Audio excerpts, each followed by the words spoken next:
Welcome to Variant Edition, your source for comic book news and culture. I'm Mike. And I'm Nick. Every week we bring you the best that comics has to offer. On Tuesdays it's the latest headlines in the world of comics and a sneak peek at what comics you shouldn't miss on Wednesday. Then later in the week it's our regular half-hour Variant Edition with more news, reviews, interviews, and well, basically anything we think is comic related. Yeah, but not this week. Nope. This week comics hit the shops on Thursday due to the Labor Day holiday. Yeah, and we're preparing to attend the Baltimore Comicon this weekend, as all you viewers should know, so our time is really tight. So this week, we're going to bring you a hybrid Variant Edition Tuesday. In addition to this week's new releases, we're going to throw in some reviews. Yeah, so sit back and get ready for an extra large dose of comic knowledge that will prepare you to step into your shop this week. So, we've got a pretty good release week this week, with a couple of very anticipated releases from Marvel. The world of Peter Parker is set to change forever, starting with Amazing Spider-Man 544, and the beginning of the One More Day story.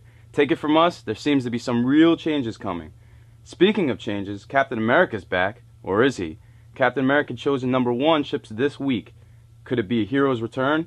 It's not just big events. Be on the lookout for Hulk 110, Iron Man Enter Mandarin #1, Miss Marvel #19, New Warriors #4, Uncanny X-Men 490, and Wolverine #57. DC comes out strong with a premiere of Infinity Inc., Detective 836, Justice Society of America #9, Metal Men #2, Supergirl #21, and The Outsiders relaunch in a new direction with #50, and get ready for the impending nuptials with Black Canary's wedding planner. Outside of the big two Tights Brigade, be on the lookout for Fables #65, one of my personal favorites, Why the Last Man #58, and The Exterminators #21. There also seems to be a good variety this week. Our favorite, The Boys, hits issue #10. Ben Templesmith returns to the 30 Days of Night with Red Snow #1. Buffy continues her Season 8 adventures in #6, featuring a story by Brian K. Vaughan and starring everyone's favorite bad girl, Faith. Also be on the lookout for Dr. Sleepless #2, Death Dealer #4, Madame Mirage #2, Transformers Megatron Origins #3, and Steve Niles' Strange Cases #1.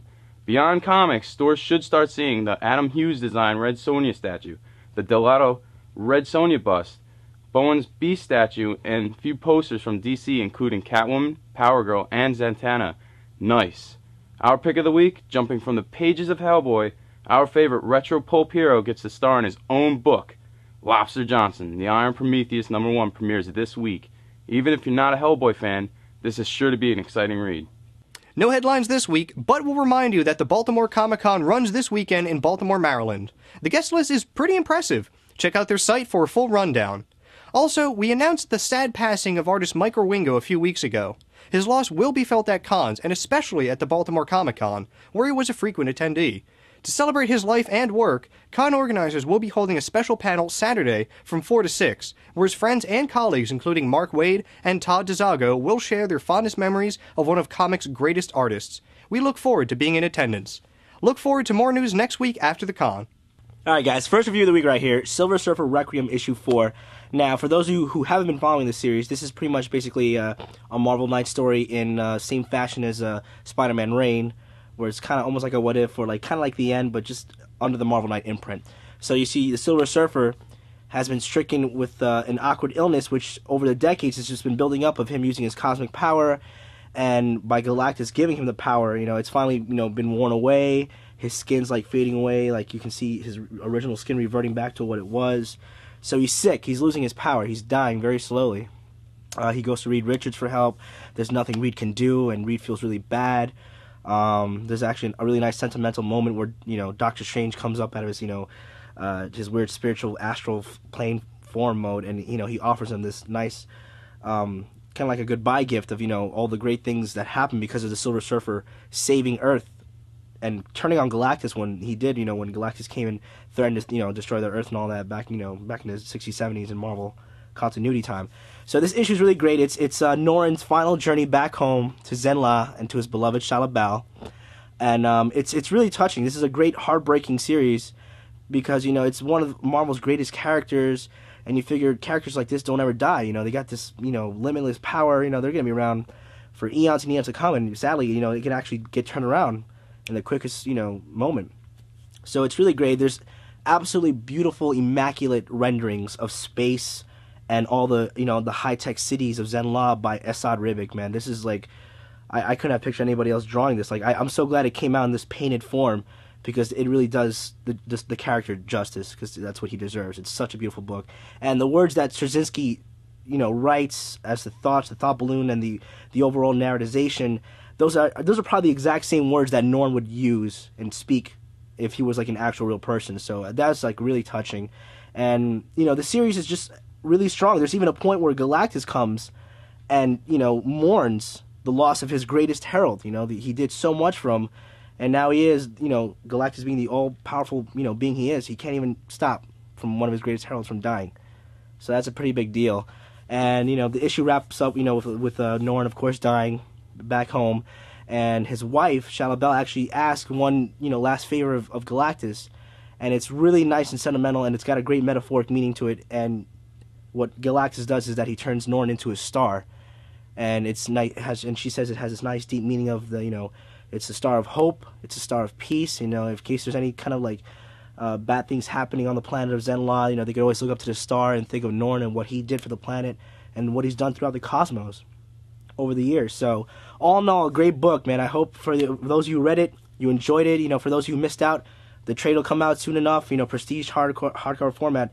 Please pick it up. Great book, great writing, great art, and, not the end of Silver Surfer. There's another Silver Surfer mini coming up pretty soon, so I'm really looking forward to that. So, I'll see you then. All right, we've hyped it up enough on this show. I knew we had like a little prelude into it last week.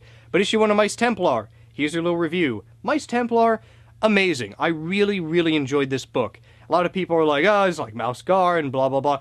Apples and oranges. Two different things. Mouse Guard, I can see a kid reading it. Mice Templar, no way. Unless you're my kid, I'd let you read it all the time. But there are too many mice getting their heads cut off for this to be a children's book or even anything like a children's book. Really, really great stories. It's more like the whole myth and legend of like an ancient folk town. Except it's mice.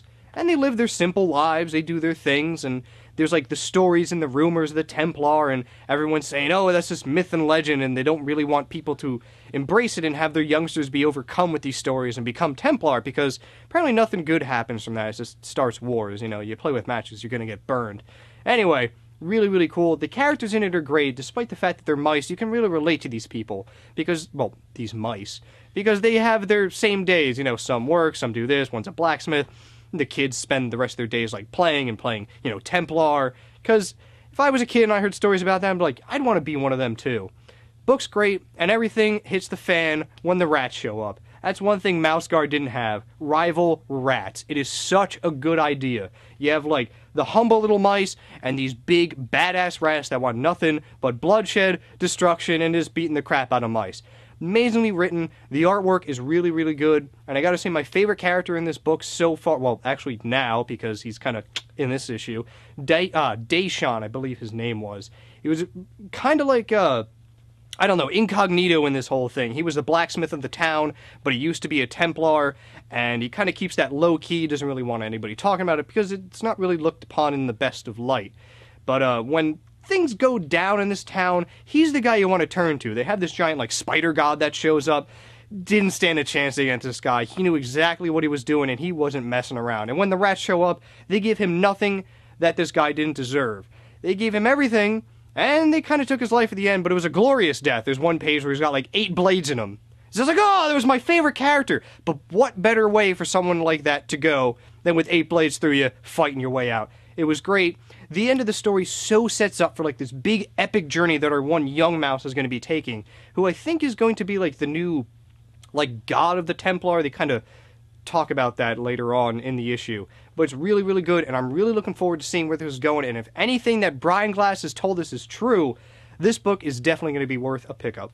New Warriors number 4. This is a title that's come out of Marvel, and I was hesitant to pick up in the beginning, and it's amazing. Pick up this comic. You're only at issue 4. You can go back, pick up all the back issues, start to love the characters. You got the Night Thrasher, I guess, or the Thrash is who they keep calling him, and Wondra was Jubilee, and now she thinks she knows who Thrash is, and Thrash may have died and come back from the dead, or he may never have died and just faked his... It doesn't really matter. What you got here is you got a team of mutants who are depowered after M-Day.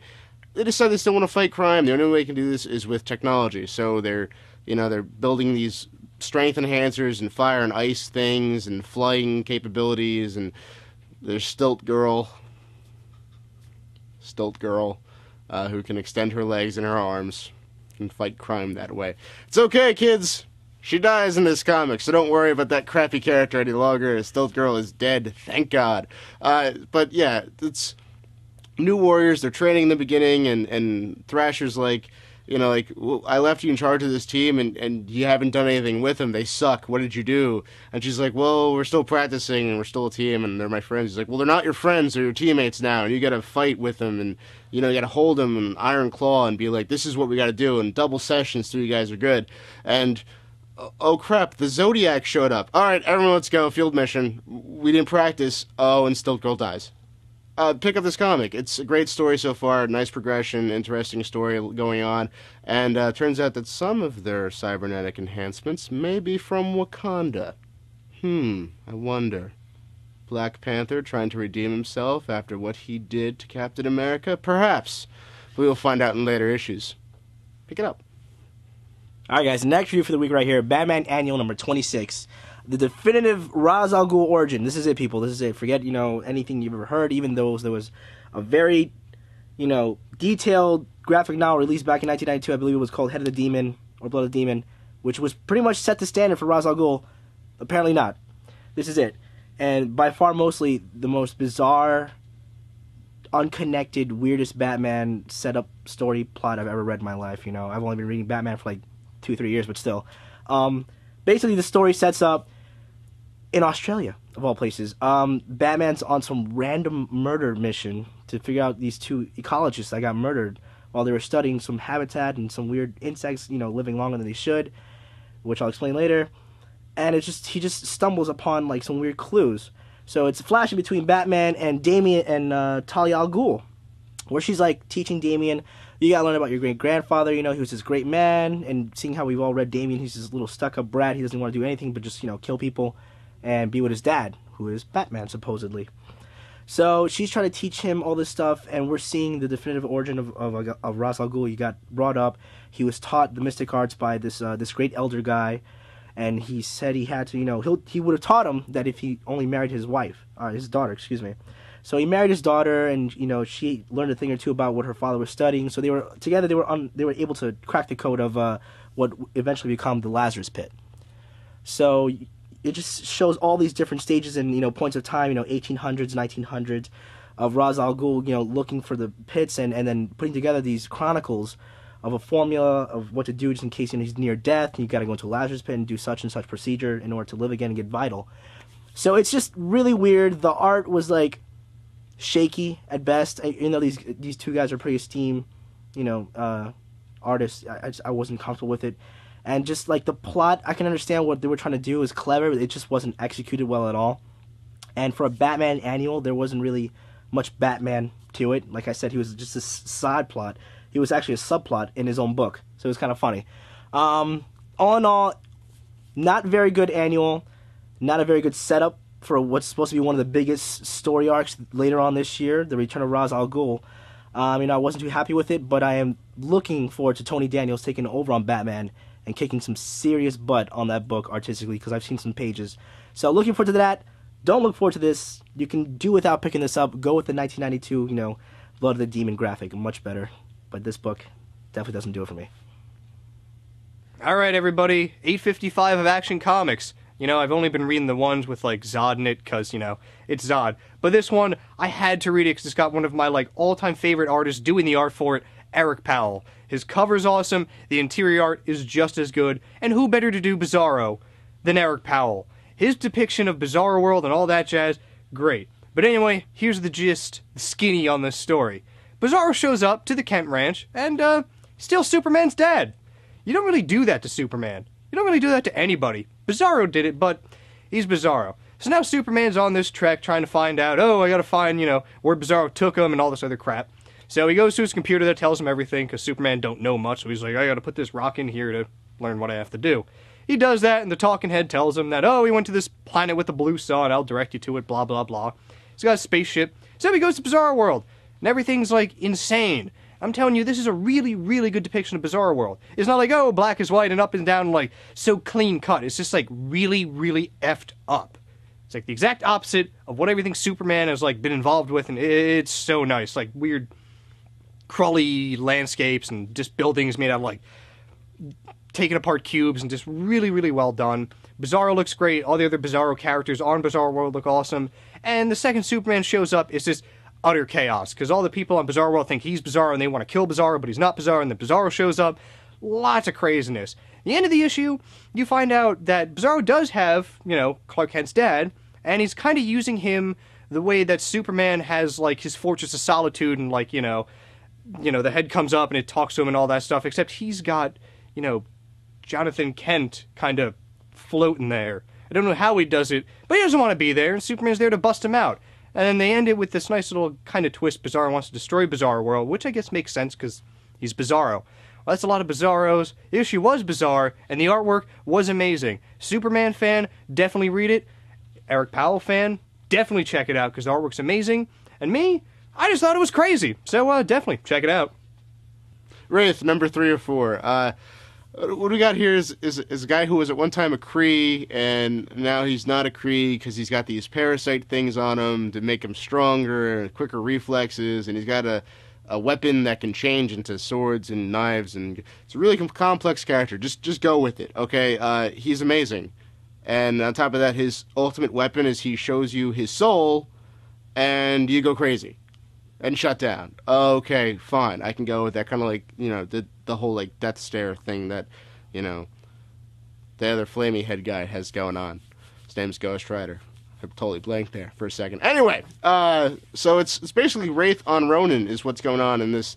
Well, it's Ronin beat Wraith, and now the Phalanx guys have, Ronin on their side, and he doesn't really want to be on their side, but he kind of has, like, the whole, like, implant thing going on, and Wraith is trying to escape, and he can't escape alone, so he gets Super Skrull out, and says, let's go, and Super Skrull's woman shows up, and I say Super Skrull's woman because I don't know what her name is. Apparently this is before the whole Annihilation thing happened, and they don't use her name at all. There's feminine yammerings. Could be her name. She's told to be quiet and look pretty and stand there and use her firepower when necessary. But yeah, so they get off the planet and they go to the Parasite Galaxy, which I've never heard of before, but whatever, I'm going to go with it. And there's some Kree pirates who are taking down some Phalanx warships. Don't know how they're doing that either, but okay, I'm still with you, alright. And the whole thing is Wraith is trying to find the man who killed his parents. And when he finds the man who killed his parents, then he'll stop killing things, I think. Maybe. Don't know where they're really going with this. Don't know if Wraith is going to be gone after this 4th issue that's coming out. Hope he doesn't go anywhere. I like him as a character, and I'd like to see more of him in the future. All right, guys, last review of the week right here. The Amazing Spider-Man issue 544, the huge, groundbreaking, event of the century so far for Spidey. The One More Day storyline, starting with Joe Quesada and J. Michael Straczynski. This is his last arc. He's bowing out, and he's going out big. Now, this is Quesada's, biggest project since, not Daredevil Father, because that was a big timely issue, but I guess Daredevil. And he's coming up big time. I love the artwork. A lot of people don't like his new style. I like it a lot. It's really tight penciling. It's the more common thing to do these days, especially when it comes to tight penciling and inkers. And Straczynski, this is probably emotionally, verbally, and just, in every way, a very strong book. Peter is at his wit's end. He is ready and God willing to do anything possible to save his Aunt May's life, even though it's not looking good at all. There's a lot of, arrows pointing that this isn't going to end well. There will be no retcon of this. There won't be no magic spell Doctor Strange can pull to bring her back. This might be it for Aunt May. So we see the issue starting off. They're in the hospital. He's grieving, and the doctor comes in to console. And he said he'd try and do everything he can because, apparently Spider-Man saved his uncle's life a couple years ago. So he knows who he is, so he's going to try and do the best he can, but, Parker needs money. Parker doesn't have money. Tony Stark's got some money, but Tony Stark and Parker aren't friends right now. And Iron Man Spidey, in case you know, we're not on first-name basis with you guys out there. So Peter has his very, very ill-advised confrontation with Tony Stark. They start duking it out, and Peter just gives him the whole spiel about how it's Tony's fault that Aunt May's in the hospital. He pretty much put the bullet on, put her name on the bullet. And mind you, Tony's all tied up in the webbing that Peter has internally built into his wrist now. It's really cool splash page right there. It's really nice. So Tony, they fight, they go at it. He apologizes, so he's like, I'm going to let you go this one time out of respect for your aunt. I'm really sorry, but I can't help you because it would just contradict everything I do with the registration, the initiative, and the Civil War. So he leaves, he bails, but obviously, Tony being the, heavy-hearted, used-to-be alcoholic, kind of borderlining on that right now, again, because they showed this cute panel of him reaching for something in the fridge, but it's a bottle of water. It's probably vodka. So he sends Jarvis into the hospital. He brings a big, fat $2 million check to take care of Aunt May. And so it's basically, the setup issue. It's not looking good. The doctor's like, she's, no brain function at all. So there's nothing you can do if there's no brain function. We can't put little nanites in her and just reactivate her. She's not a computer. So it's not looking too good for Spidey right now. I can't wait for how this is going to end. It's only 4 issues. It's crossing all the Spidey titles: Sensational, Amazing, Friendly Neighborhood, and I think it's ending with Amazing, if I'm not mistaken. It's going to be really good. It's going to change the status quo of, what happened with Mary Jane Spider-Man, Aunt May living or dying, and if, Peter's going to be Spider-Man anymore, let alone a happy or mean Spider-Man. So I can't wait to see where this is going, and I hope everybody else picks it up out there. I'm really excited. All right, everybody, we had a good week this week because it was the week after issue 40 of Walking Dead, and they give us issue 41. What more could you want? Maybe 42 next week, but I don't think that's happening. Anyway, issue's good. It just goes back into the whole thing. Everybody's still getting into the groove of living in this prison. Everybody's kind of getting more settled. Dale is starting to hate himself more. Starting to realize that he really is an old man, and now that he doesn't have a leg, well, part of his lower right leg, he's even less of a man, so he's just kind of old. Anyway, Glenn gives him his hat back, and he really likes that. Other interesting things about this issue, Andrea's going more into trying to train everybody else into being, better shots. And there's a nice little scene where they're, patrolling the prison around, the perimeter fence, the outside fence, just, picking off roamers and all that stuff, and she's trying to tell everybody how really serious it is to be beyond this fence, because you might think, oh, these zombies, they're, dumb and slow, and they smell, they don't seem to be doing much if you can run away from them, but they can corner you, and you can die pretty fast with this, or become undead. Anyway, rest of the issue just goes smoothly. Lori dealing more, well, not really dealing, just enjoying the fact that she has a healthy baby girl right now. Rick, being Rick, doesn't have his beard no more, but whatever, he's still Rick. And that's pretty much it for the issue. It's just more humdrum kind of things. But there was one interesting thing that the end of this issue leads to. They decide to bring in a zombie from the outside and have it chained up kind of between their 2 lines of fences, just to see what they can learn from it, because now they have a doctor here, and she says, hey, maybe there's something that we can figure out to either reverse the process, find a cure, something to kill him quicker without wasting so many bullets, yada yada yada. Rick wasn't too fond of it at first, but then, she pleaded her case, and that's great. And the end of this issue, all I gotta say is Carol is a moron. That's it. I'm not gonna give it away, but if you've read it, she's an idiot. And one more thing I gotta say about this. Issue 42, they give you a nice little, sample of the cover at the end of this issue. I got a bone to pick with Charlie Adler, particularly, the bone on the right leg, the lower portion of it, because apparently it's there in issue 42 on Dale. Apparently Dale is part lizard because I guess it grew back. Way to go, Charlie. Amazon's Attack number 6, the final issue. Yes, I'm finally going to rip this book. Shame on you, DC. Shame on you. You wrote a story that I can't understand unless I go out and buy a whole bunch of other issues. Needless to say, I did not read any of the other issues, and therefore have no idea what's going on in this comic. Apparently, Xerxes convinced the Amazons to attack Washington for reasons unknown to myself. Then Wonder Woman's mom shows up to give her a spanking because she's been bad. And then, on top of all of that, Xerxes gets defeated by Athena, who's not really Athena, but Granny Goodness, who has taken down all the other gods. Now I see everything so very clearly. Granny Goodness evidently has godlike powers and can take down all of Olympus. Nope. Don't like your book. Don't like the story. Don't like the fact that I had to buy other comics to read this story and find out what's going on in this story. Bad move, DC. Bad move. That's it. All right, guys, here's your bullet points for this week. Kicking off with Teen Titans issue 50. Milestone 50th issue. A look back at the past 4 years of what's been going on with the Titans, and a nice little subplot, including some of the Titans from a certain timeline that might be giving some problems to our current Titans lineup. We'll look forward to that coming up really soon. Next book, Fantastic Four, The Last Story, penned by Stan Lee. If you into traditional Marvel style, old school rendering tales, Stan Lee was your man. This is definitely a great story, great art. Typical, old school Marvel. Real nice book. So if you're into that, pick it up. Next book, Incredible Hulk 110. It is World War Hulk Spartacus, as the Hulk creates his little stadium in MSG, getting ready to pit Earth's mightiest heroes against each other to the death. And also Gamma World. You have to tune in to find out about that one and read that one, pick it up. Wolverine 57. Kind of an out-of-context story, pretty random. Logan being bested by an unknown adversary who's out to kill him, and apparently out to kill Tony Stark. A lot of confusion there. You're going to have to pick it up and see what's going on. Next book, She-Hulk 21. It is the end of Dan Slott's reign as the writer of She-Hulk, as she's going through some kind of interdimensional hell with our hero counterparts coming from different dimensions and causing all kinds of chaos. Bottom line is, Jen gets her powers back. She is She-Hulk again, and Peter David taking over next month. Got a lot to look forward to. And finally, Uncanny X-Men. The Morlocks are out, causing a bunch of trouble, trying to fulfill this big prophecy as to what we're not knowing. I don't know yet what's going on with that. You have to tune and watch that. Professor X is looking for Magneto. Why? We don't know. And what's he up to? You have to tune in for that. So that's your bullet points for this week, guys, and I'll see you next time.